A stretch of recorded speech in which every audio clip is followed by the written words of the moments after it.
అందరికీ నమస్కారం.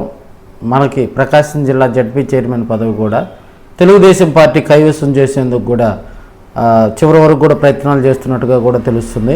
ఎందుకంటే గత నెల 29వ తేదీన జడ్పీ సర్వసభ్య సమావేశం జరిగింది. ఆ సమావేశానికి కూడా తెలుగుదేశం పార్టీకి సంబంధించినటువంటి ఎమ్మెల్యేలు ఎవరూ హాజరు కాల.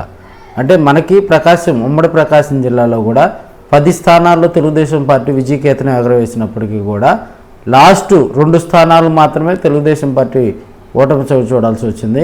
అయితే పోయిన నెల 30వ తేదీ జడ్పీ సమావేశం ఉందని కూడా చూచాయిగా తెలిపినప్పటికీ కూడా అయితే వైసీపీ ఎమ్మెల్యేలు అంటే జడ్పీ చైర్మన్గా ఉన్నటువంటి బూచెపల్లి వెంకయ్యమ్మ ఇక్కడ వైసీపీ కబందాస్తాల్లో ఉందని కూడా ఆమె తెలియజేసుకోవచ్చు. ఎందుకంటే 30వ తేదీ జరగాల్సినటువంటి జడ్పీ సమావేశం ఒకరోజు ముందుగా జరిపి 29వ తేదీ జరపడం వల్ల అనేక మార్పులు సంభవించాయి. అయితే అప్పటికే బిజీగా ఉన్నటువంటి ఎమ్మెల్యేలు అందరూ కూడా తమ షెడ్యూల్ని మార్చుకునే ప్రయత్నం అయితే చేయలేదు. సో 29న జరిగినటువంటి జడ్పీ సమావేశం సాదాసీదీగానే జరిగింది.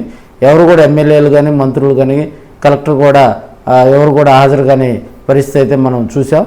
సో ఇప్పుడున్న పరిస్థితుల్లో తెలుగుదేశం పార్టీలోకి గనక వలసలు గనక చేర్చుకునే పని అయితే అధినేత చంద్రబాబు నాయుడు కూడా ఎవరైతే మనకి తెలుగుదేశం పార్టీలోకి జడ్పీటీసీలు వస్తారో వారందరినీ కూడా చేర్చుకునే ప్రయత్నానికి కూడా శ్రీకారం చుట్టే ఎందుకు కూడా చర్యలు తీసుకుంటున్నారని చెప్పొచ్చు. ఎందుకంటే గతంలో మొన్నటి వరకు కూడా వైసీపీ రూలింగ్లో ఉంది కాబట్టి వాళ్ళు గనక తెలుగుదేశం పార్టీలో కనుక వస్తే కొంత ఇబ్బందికర పరిస్థితులు వస్తాయని కూడా చంద్రబాబు నాయుడు ఆచితూచి అడిగేస్తున్నాడు. అయితే చైర్మన్గా కూడా గొట్టిపాటి లక్ష్మిని కేటాయించాలని కూడా అధినేత మీద అధిష్టానం మీద కూడా గొట్టిపాటి రవికుమార్ కొంత ఒత్తిడి తెస్తున్నటువంటి సందర్భాన్ని మనం చూస్తూ ఉన్నాం. ఆమె గనక ఇక్కడ జడ్పీ చైర్మన్ పీఠం కనుక కేటాయించినట్టయితే దాదాపుగా తెలుగుదేశం ప్రభుత్వానికి జిల్లాలో ఉమ్మడి ప్రకాశం జిల్లాలో పట్టు సాధించినట్టు అవుతుంది. తద్వారా కూడా కొన్ని అభివృద్ధి కార్యక్రమాలు కుంటుపడినటువంటి అభివృద్ధి కార్యక్రమాలన్నీ కూడా చకచక చేసుకోవచ్చు.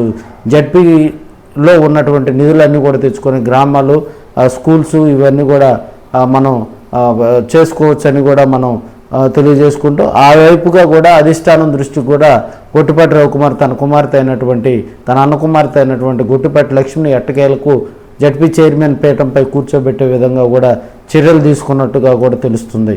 మరో వీడియోతో మళ్ళీ కలుద్దాం. దూరగ సెలవు.